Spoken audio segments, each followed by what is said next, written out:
Bonsoir à toutes, bonsoir à tous. Heureux de vous retrouver 2 jours après mon dernier live, qui a été conséquent. D'ailleurs, je tiens à remercier toutes celles et tous ceux qui ont visionné pratiquement 300 000 vues, pratiquement plus de 500 000 personnes qui ont visionné aussi ce live. Ce soir, j'ai encore énormément d'éléments à vous donner, avec toutes les pièces justificatives de tout ce que je vais vous énoncer ce soir. J'ai décidé en toute conscience de commencer à divulguer des documents, des informations, qui jusqu'à présent sont restés dans l'opacité. Je vous rappelle que nos banques de données sont les fondations du Rassemblement des droits de l'homme. Depuis plus de 20 ans, nous avons répertorié toutes les informations les plus sensibles, certaines à une échelle locale, territoriale, d'autres à une échelle nationale et pour certaines à une échelle internationale qui touche directement la géopolitique. Toutes ces banques de données vont être mises à disposition au Rassemblement des droits de l'homme le jour où le Rassemblement des droits de l'homme prend les commandes de la France. Mais en attendant, j'ai décidé de divulguer des informations appuyées sur des documents, bien évidemment, et d'utiliser le site du Rassemblement des droits de l'homme, peut-être comme la première banque de données officielle qui vous permettra à vous, Françaises et Français, de suivre en temps réel l'actualité dans notre pays et ce à l'international, et surtout de vous informer de ce qui se passe derrière votre dos, derrière les coulisses de ces gouvernements qui sont corrompus et qui vous dirigent. Il était temps que je prenne cette décision et je l'ai prise. Ce soir, je vais vous informer de beaucoup d'éléments qui vous touchent à vous, Françaises et Français, et en particulier vous expliquer pourquoi cette censure criminelle sur le Rassemblement des droits de l'homme, pourquoi cette orchestration de ce refus d'obtempérer à mon encontre il y a quelques semaines. C'est vrai, ce soir, je suis peut-être plus solennel.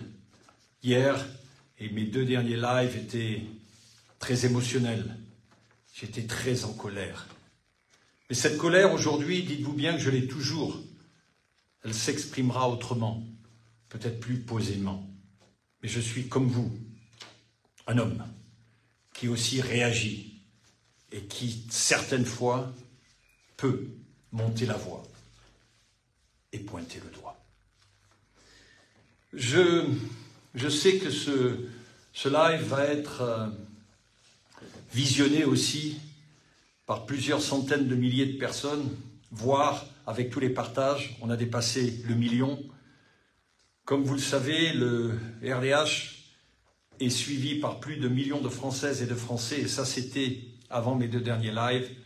Nous avons aujourd'hui dépassé les 3 millions, et toujours censurés. J'ai beaucoup d'éléments à vous donner et je vais commencer par l'élément le plus d'actualité. Et je tiens à m'adresser maintenant directement à M. Jean Messia. Je n'attendais pas autant de vous, M. Messia, et je fais référence à votre spectacle que vous avez donné suite à mon live, il y a 48 heures. Et d'ailleurs, j'officialise que M. Messia a stoppé cette cagnotte qui avait atteint 1 632 000 euros,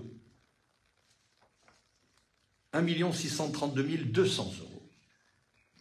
Cette cagnotte a été stoppée et j'en prends l'entière responsabilité. Grâce, je dis bien grâce, au Rassemblement des droits de l'homme. Car sachez bien que M. Jean Messia, qui était le porte-parole de M. Éric Zemmour, qu'il démente, preuve à l'appui, qu'il démente, a été conseillé ces derniers 48 heures vivement de stopper cette cagnotte sous la pression, non pas de certains élus français, bien que je les remercie, en particulier un certain, je ne veux pas me tromper sur son nom, Arthur Delaporte, député Parti socialiste du Calvados. Bravo à vous. Mais sachez que la décision d'avoir arrêté cette cagnotte est directement liée au Rassemblement des droits de l'homme, car nous avons mis la pression suffisante. Alors je vais vous dire comment nous l'avons fait. Nous avons bien évidemment beaucoup de consultants, et certains sur le territoire national.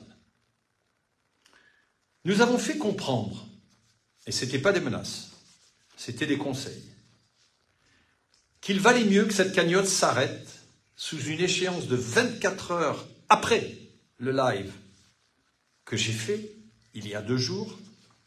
Et si tel ne serait pas le cas, peut-être certains documents très sensibles touchant directement Vincent Bolloré, Éric Zemmour, qui est le protégé de Vincent Bolloré, et bien évidemment M. Messia. Nous connaissons très bien vos relations entre Zemmour et vous-même. Donc, vous avez décidé d'arrêter cette cagnotte, je peux dire sur mes instructions. Si vous n'êtes pas d'accord avec ce que je dis à 7 minutes, je vous propose de m'inviter sur un plateau télévision en direct. Peut-être que vous aurez ce courage. Avec Éric Zemmour à vos côtés. Je me ferai un plaisir de vous rencontrer tous les deux. Mais je ne demandais pas autant un spectacle où vous êtes, monsieur Messia, assis derrière un jeu d'échecs, qui, je vous le rappelle, est un symbole associé aux francs-maçons aussi. Votre costume, l'air serein, où vous dites que vous avez décidé de stopper cette cagnotte. Vous avez omis de dire, sous la pression de Philippe Argillier et du Rassemblement des droits de l'homme. Peu importe. Et une fois de plus, si vous n'êtes pas d'accord avec ce que je dis à 7 minutes, je vous invite d'en parler, mais pas en salon fermé, en direct, en toute transparence, devant les Françaises et les Français. Alors je cite un petit peu ce que vous dites.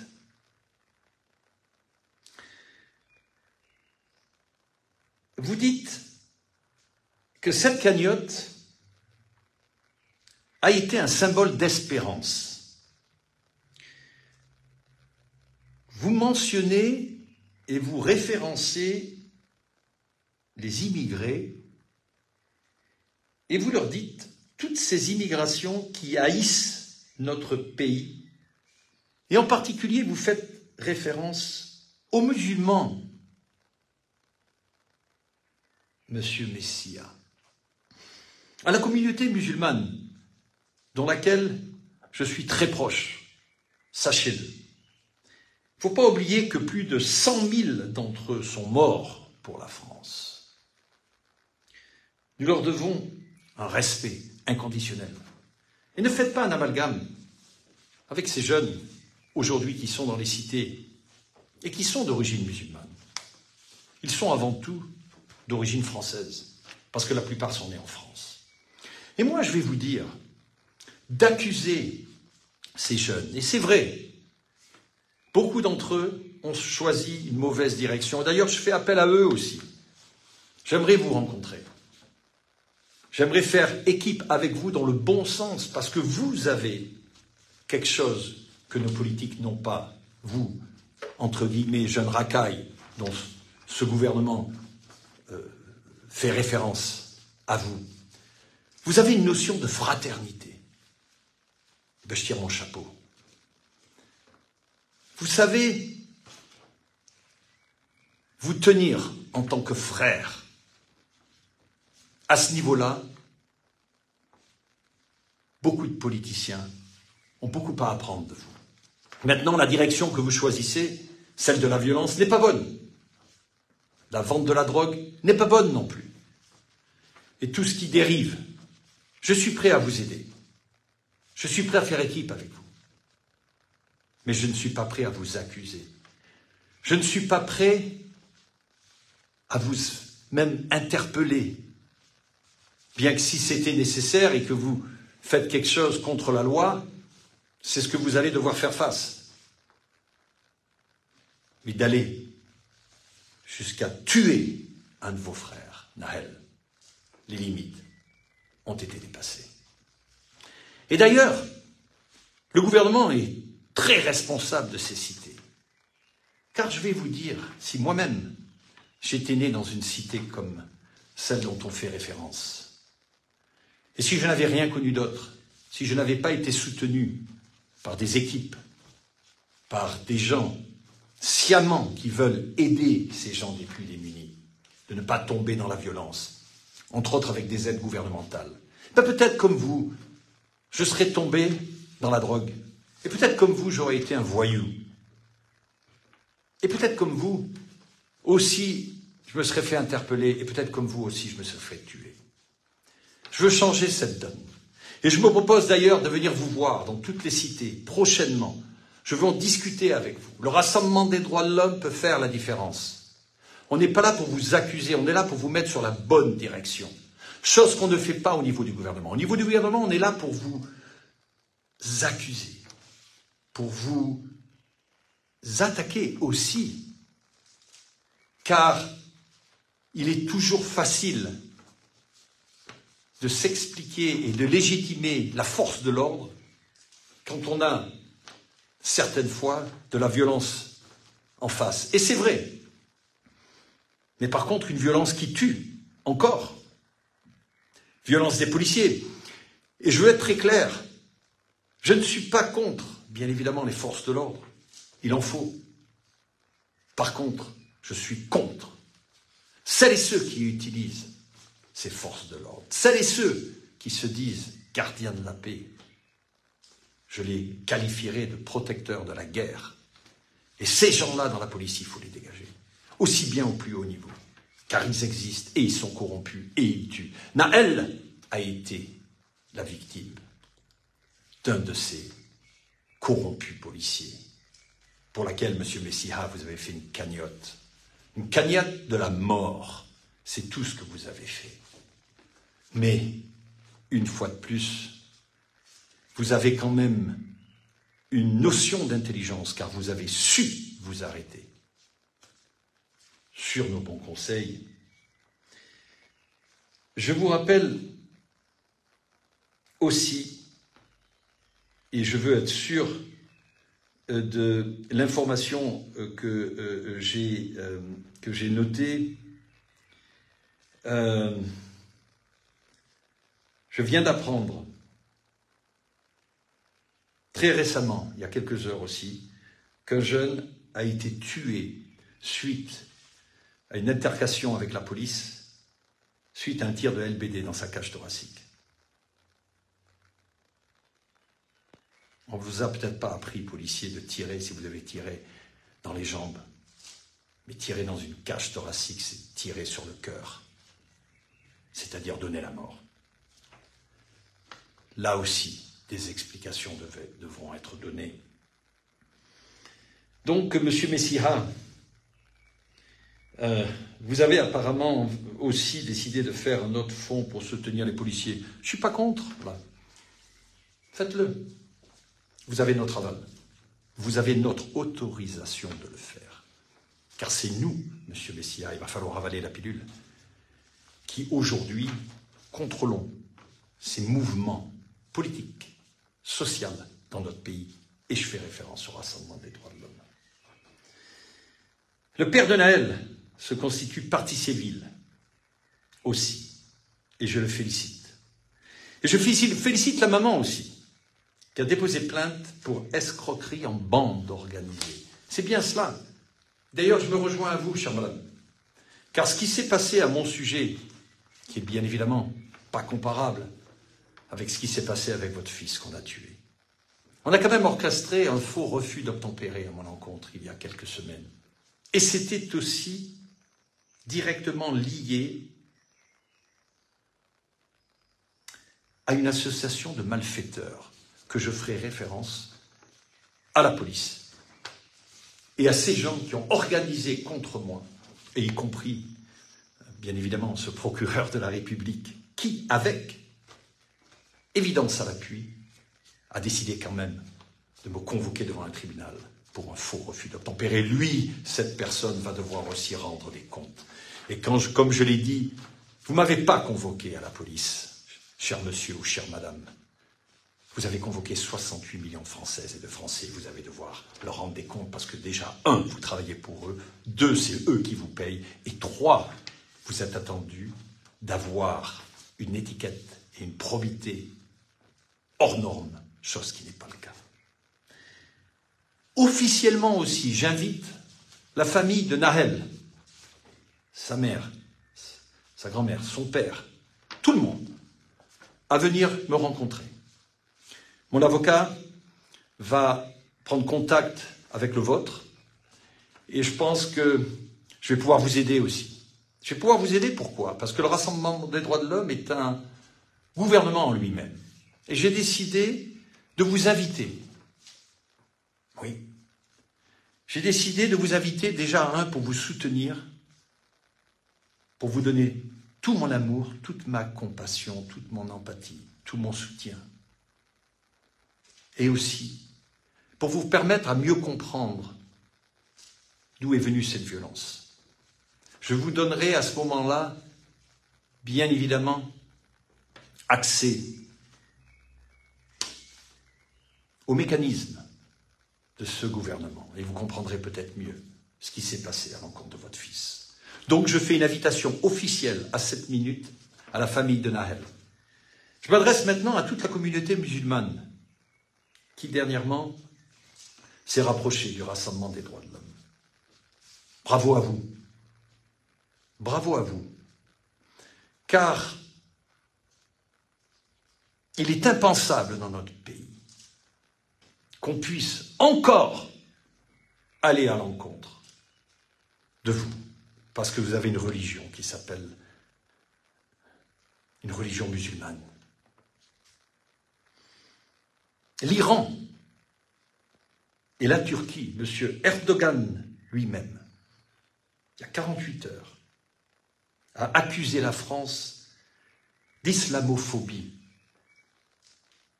M. Erdogan, si je ne partage pas toutes vos actions dans votre pays, je partage, par contre, cette qualification de la France. Le RDH, c'est toute religion confondue. Mais c'est vrai qu'aujourd'hui, le RDH se battra aussi pour rendre une justice à la communauté musulmane. Sachez aussi que depuis mes 2 derniers lives, il y a un véritable vent de panique qui s'est positionné sur les réseaux sociaux. Mon service de communication a dénombré plus de 200 comptes de trollers qui ont été ouverts. Cela n'arrête pas. Pour essayer, par tous les moyens, de troller, d'inventer encore des histoires sur Philippe Argillier. Tous ces trollers, sans exception, font partie de la même association de malfaiteurs, aux mêmes personnes qui ont participé à ce faux refus d'obtempérer à mon encontre. Alors je tenais quand même à vous en informer. À cette minute, peut-être même à cette minute, on est à 300 comptes, nouveaux comptes de trollers. Alors la modération, mon équipe de communication fait une modération exceptionnelle. Mais sachez que tous ces gens font partie de cette association de malfaiteurs, celles et ceux qui ont tué Nahel. Alors vous, trollers, derrière vos petits écrans, sachez que chaque lettre de chaque mot que vous mentionnez à l'encontre du Rassemblement des droits de l'homme, tout simplement, vous fait participer à ce doigt qui a tiré sur la gâchette de Nahel. Sachez-le. Je ne sais pas s'il vous reste une conscience, mais de toute façon, tous vos trolls sont plus que les bienvenus, car je vais vous dire, hormis qu'ils sont éjectés dans la minute qui suit, ils prouvent encore et toujours cette panique totale aujourd'hui du gouvernement contre le rassemblement des droits de l'homme. Donc je félicite l'Iran et la Turquie, en particulier M. Erdogan, pour avoir accusé la France d'islamophobie. Et je viens d'apprendre aussi que M. Macron a décidé peut-être de couper les réseaux sociaux. Sans doute, vu à l'expansion aujourd'hui du rassemblement des droits de l'homme au travers des réseaux sociaux, parce que toujours censurés sur les chaînes de télévision, et à propos, depuis ces dernières 48 heures, pas un seul journaliste a voulu joindre mon équipe de communication pour m'inviter sur un plateau. Alors, j'ai décidé de faire autrement. Voyez-vous, certains de ces journalistes étaient au siège social, il y a quelques années. Eh bien, je vais vous donner tous les documents. Je vais maintenant partager avec vous 11 documents qui officialisent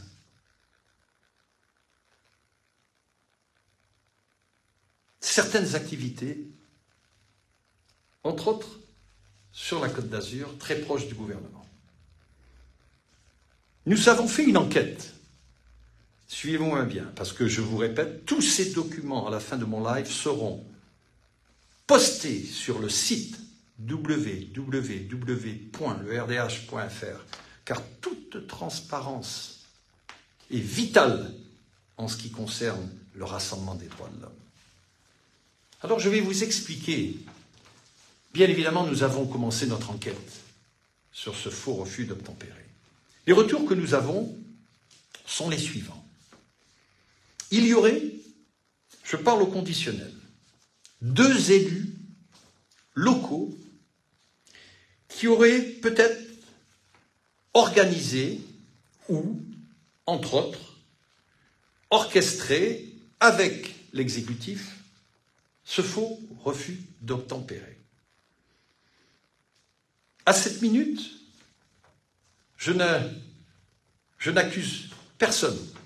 Je dis bien, l'enquête révèle à cette minute qu'il y aurait 2 personnes qui se seraient positionnées contre Philippe Argillier et contre le rassemblement des droits de l'homme.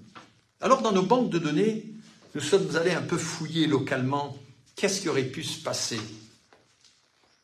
Et puis, les dossiers sortent. Et ces dossiers, je vais vous les rendre accessibles dans l'heure qui suit.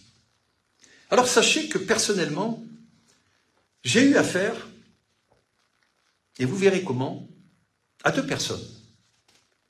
La première, je m'adresse à M. Christian Estrosi, maire de la ville de Nice. Monsieur Estrosi, vous connaissez ma famille très très bien.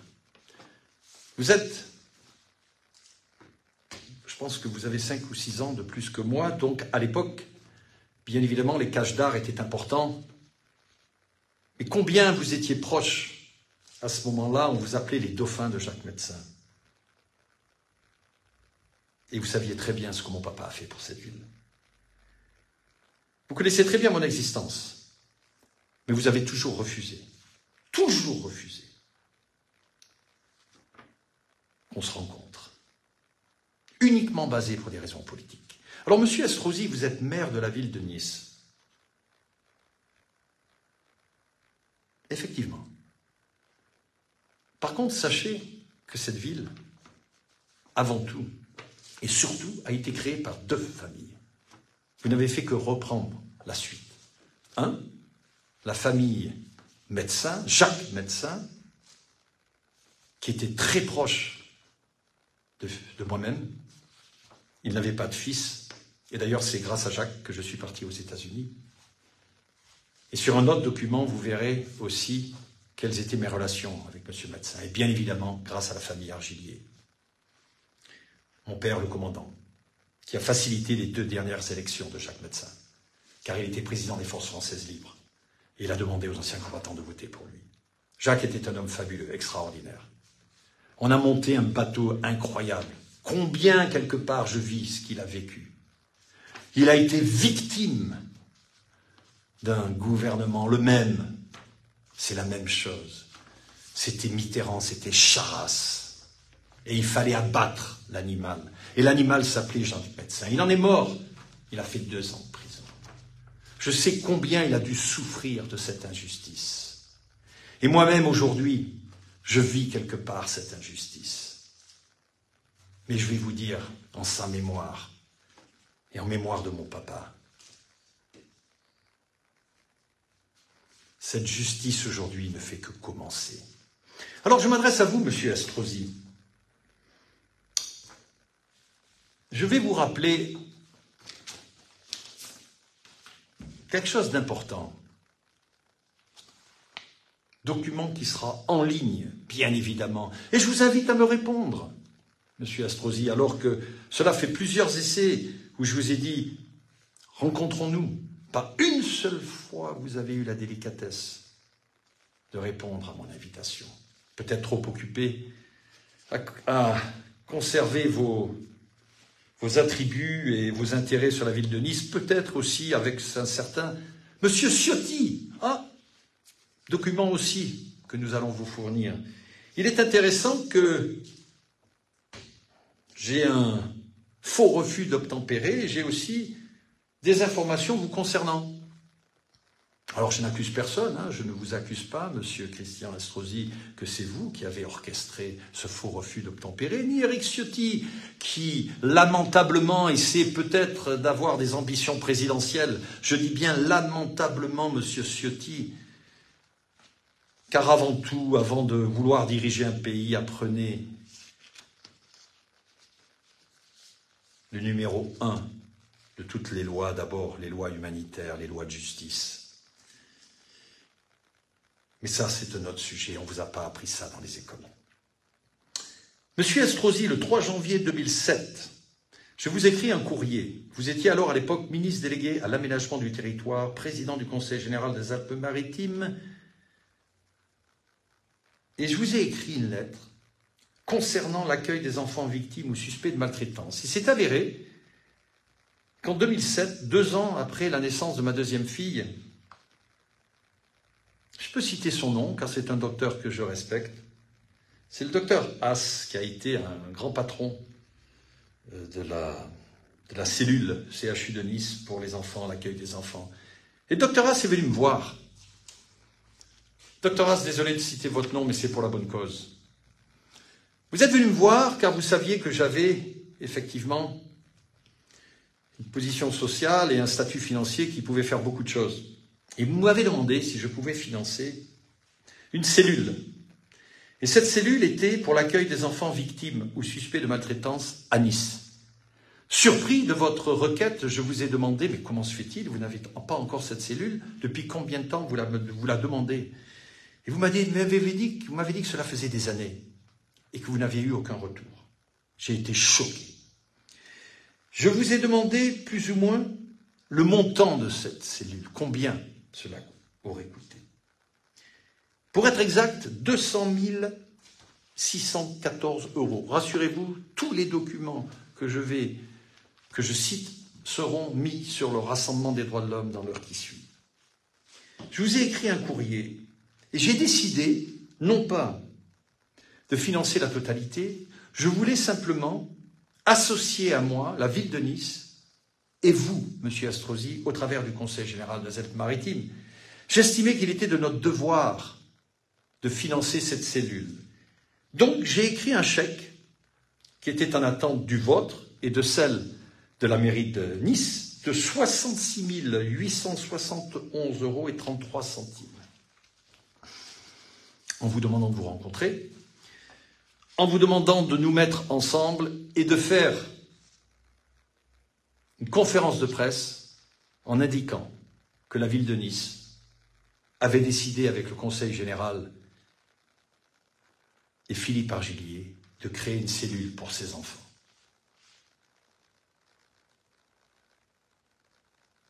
Ce courrier a été mis en copie à Madame Bernadette Chirac, Monsieur Nicolas Sarkozy, ministre d'État à l'époque, ministre de l'Intérieur et de l'Aménagement du Territoire, Monsieur Pascal Clément, garde des Sceaux, ministre de la Justice, et M. Xavier Bertrand, ministre de la Santé et des Solidarités. 3 janvier 2007, je vous envoie ce courrier, M. Estrosi. Vous l'avez reçu avec recommandé et accusé de réception. J'attendais votre réponse. Aucune réponse. Indifférence totale. Sur ce, j'ai dû vous écrire de nouveau le 19 février 2007. J'ai même fait référence à vous en tant que Monsieur le ministre.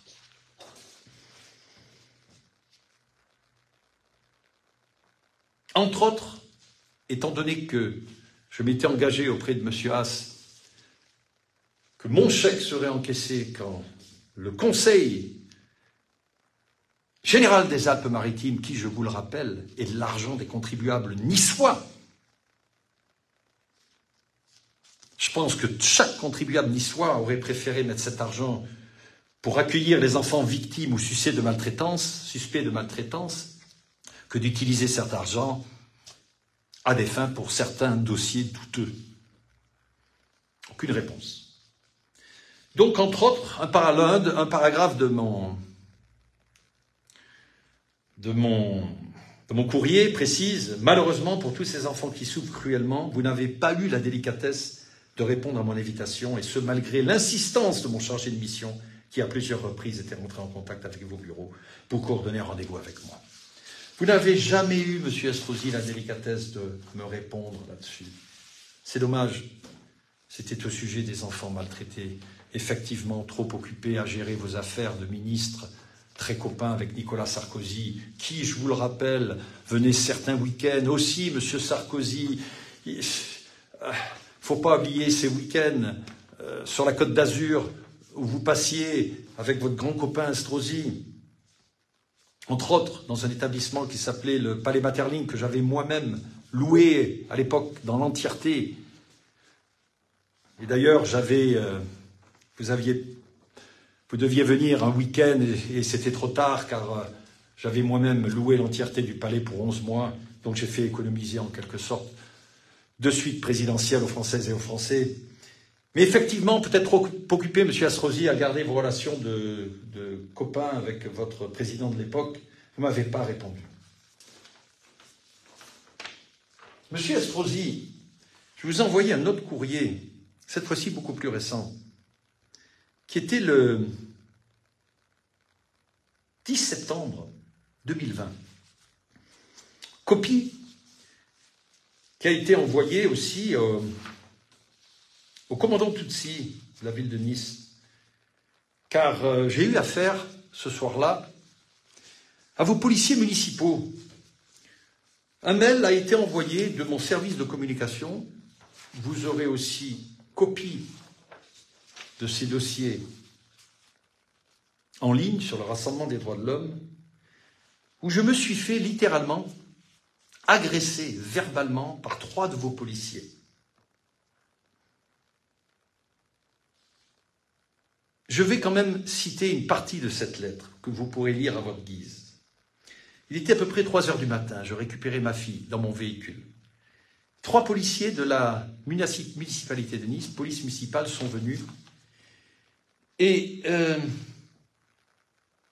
ces derniers m'ont littéralement insulté et m'ont agressé violemment verbalement. Ce dernier, en particulier un, m'a dit qu'il fallait que j'arrête de me faire passer pour quelqu'un que je n'étais pas, en me faisant passer pour le président du Rassemblement des droits de l'homme, bien qu'il devait faire erreur, car je suis bien le président du Rassemblement des droits de l'homme, mais il m'avait dit de toute façon que ce n'était rien. Ce Rassemblement des droits de l'homme était absolument rien. En plus, un autre policier a fait planer le doute que ma fille, qui était présente dans le véhicule, n'était pas ma fille. Ce policier m'a dit que seul un test ADN serait la preuve que je sois bien le père. En d'autres termes, cet agent a eu l'insolence et l'impertinence d'insinuer que mon épouse n'était pas la mère de mes enfants.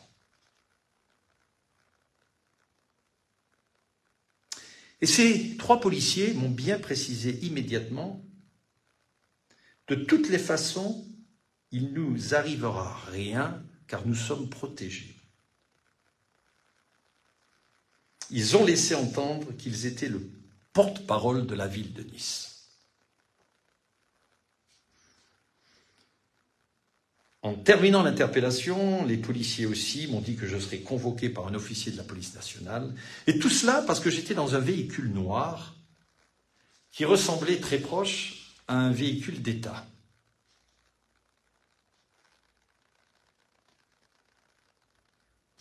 C'était de nouveau une interpellation très grave qui s'est passée à mon encontre.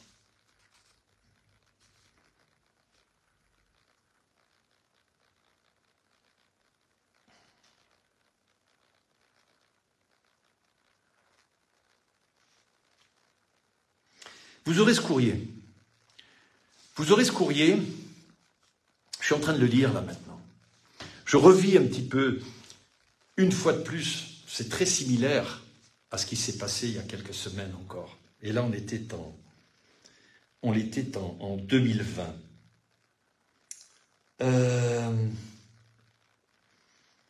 Je me prends encore une minute, car peut-être j'ai une information supplémentaire à vous donner sur ce courrier. Je suis en train de le lire, de toute manière, vous l'aurez.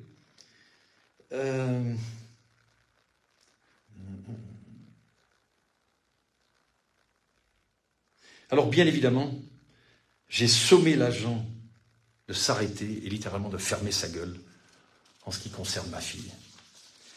Vous aurez copie de ce courrier. Monsieur Ciotti, alors, je reprends les dossiers, car je vous rappelle que l'enquête mène que peut-être des élus locaux seraient derrière ce faux refus d'obtempérer. Je n'accuse personne, je ne fais que remettre les dossiers en cours. Monsieur donc Estrosi, si vous voulez me répondre et me dire les raisons pour lesquelles vous n'avez pas répondu à ma demande de participer à cet accueil pour les enfants maltraités, et pour quelle raison aussi vous n'avez pas répondu à ce courrier, car noir sur blanc, il est indiqué que ces policiers étaient le porte-parole, c'est-à-dire votre porte-parole, que le Rassemblement des droits de l'homme n'était rien et que je n'étais rien en tant que président. Vous n'avez pas répondu. Est-ce que vous validez toujours que le Rassemblement des droits de l'homme n'est rien? Libre à vous de répondre. Monsieur Ciotti, alors, on va faire un peu marche arrière. Vous étiez invité, Monsieur Ciotti, à une soirée.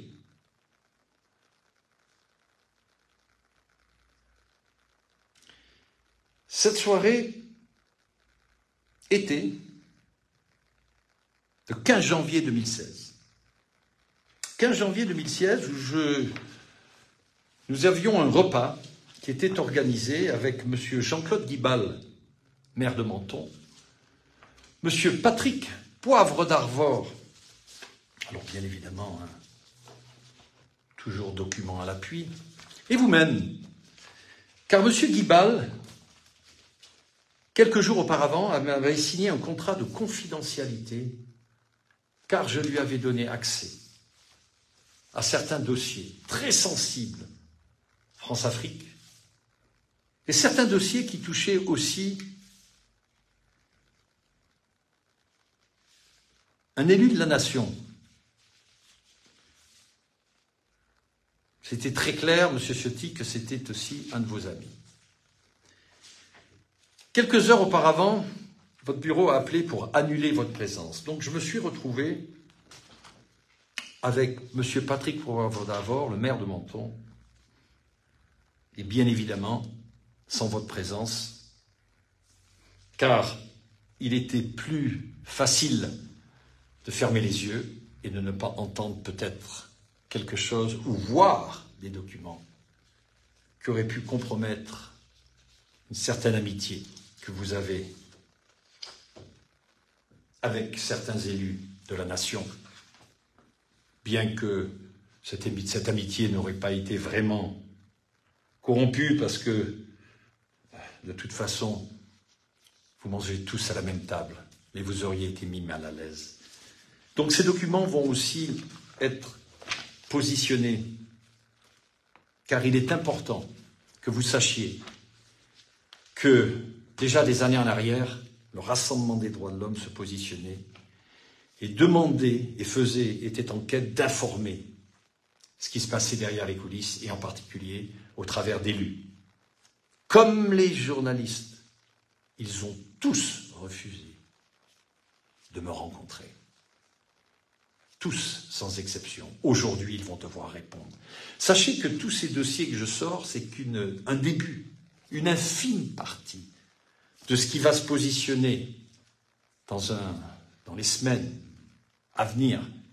Car je vais vous informer en temps réel. J'ai décidé de peut-être utiliser le site du RDH comme la première banque de données officielle, peut-être en France, je ne sais pas.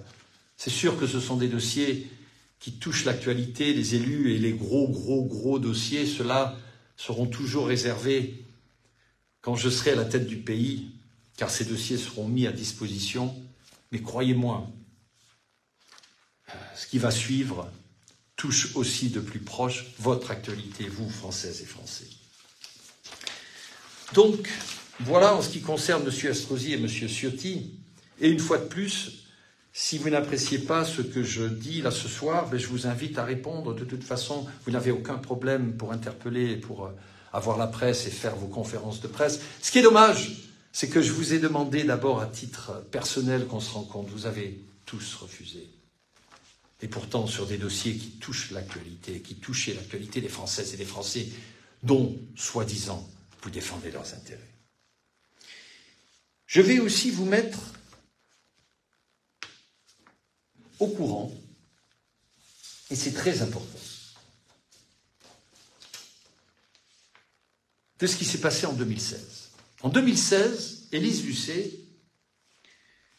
a fait une émission sur les Panama Papers, qui était une émission percutante, qui dévoilait certains dossiers très sensibles à l'international. Sachez que le 6 janvier 2016, donc, pratiquement 4 mois avant qu'Élise Lucet fasse cette émission, j'avais mis au courant M. Guibal de ce qui s'est passé. Et c'est pour ça que je voulais informer Patrick Poivre d'Arvor, qui était pour moi, à l'époque, le journaliste. Je pensais qu'il aurait eu le courage, surtout de faire face à ces informations, des informations qui touchaient la France. Monsieur Patrick Poivre d'Arvor, je vous le rappelle, au moment où il devait visionner ces dossiers partis, il m'a demandé que le chauffeur le raccompagne immédiatement à son hôtel en me précisant qu'il ne voulait rien avoir à faire à cela.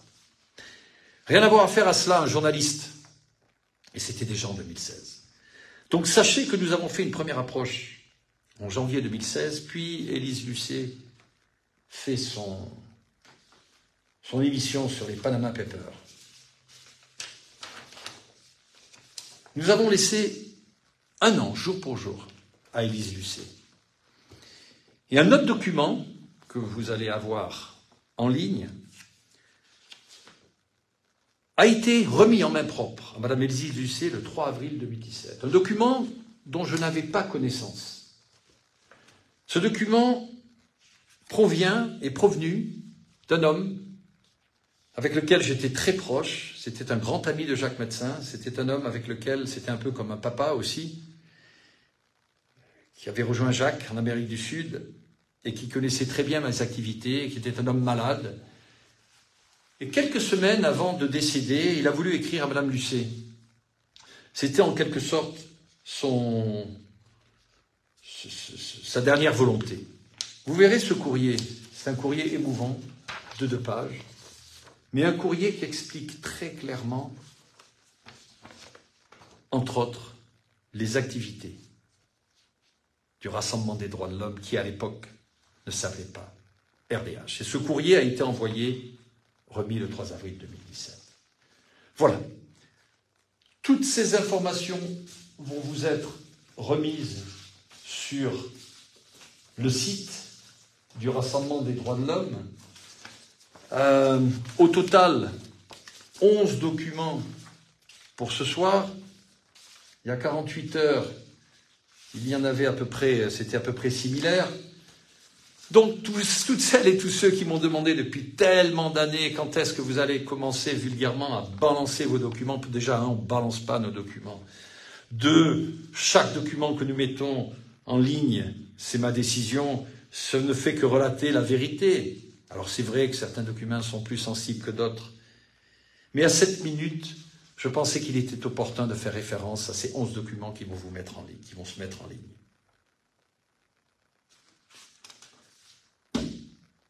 Je réitère mon invitation à la famille de Naël.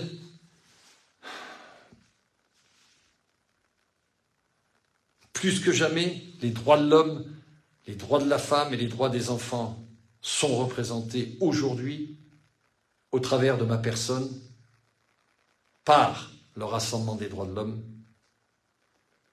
Je vais vous tenir, bien évidemment, en temps réel informé. Probablement, très prochainement, je vais aussi vous indiquer les noms des responsables qui ont accepté de recevoir des instructions de la Banque de France, en ce qui me concerne, pour me fermer tous les comptes et pour ne plus m'autoriser à avoir des comptes banques privées en France.